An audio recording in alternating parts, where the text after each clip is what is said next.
যিশুৰ ইমান মৰম জগততে উললে জনম ক্ৰুচ কাঠত প্ৰাণ দি তেজ দিলে আমাৰ পাপৰ ধুই দিলে ক্ৰুচ কাঠত প্ৰাণ দি তেজ দিলে আমাৰ পাপৰ ধুই দিলে।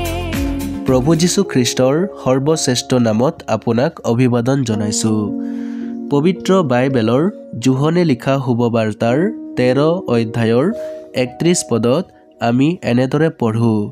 তেওঁ বাহিৰলৈ গলত যীশুৱে ক'লে, এতিয়া মানুহৰ পুত্ৰ মহিমান্বিত হ'ল আৰু ঈশ্বৰো তেওঁত মহিমান্বিত হ'ল। শিষ্যবিলাকৰ সৈতে প্ৰভুৱে যেতিয়া ভোজনত বহিছিল তেতিয়া তেওঁ আহিবলগীয়া তেওঁৰ মৃত্যুৰ দৃষ্টিকোণত ক'লে, এতিয়া মানুহৰ পুত্ৰ মহিমান্বিত হ'ল আৰু ঈশ্বৰো তেওঁত মহিমান্বিত হ'ল। মৃত্যু হৈছে মানুহৰ কাৰণে এক পৰাজয়। পাপৰ কাৰণে মৃত্যু জগতলৈ আহিল, অৰ্থাৎ পাপ হৈছে মানুহৰ বাবে এক পৰাজয়।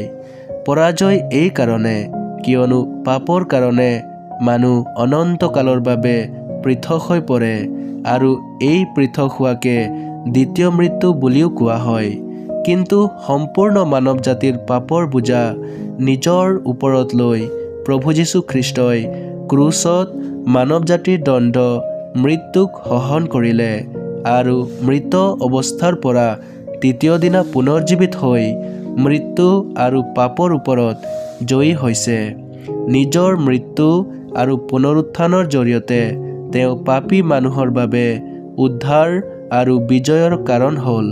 প্ৰভু যীশু খ্ৰীষ্টৰ এই কাৰ্যৰ দ্বাৰা তেওঁ মহিমান্বিত হ'ল আৰু প্ৰভু যীশু খ্ৰীষ্টত ঈশ্বৰৰ মহিমা হ'ল, কাৰণ তেওঁ এতিয়া এই জগতৰ উদ্ধাৰকৰ্তা গণিত হ'ল।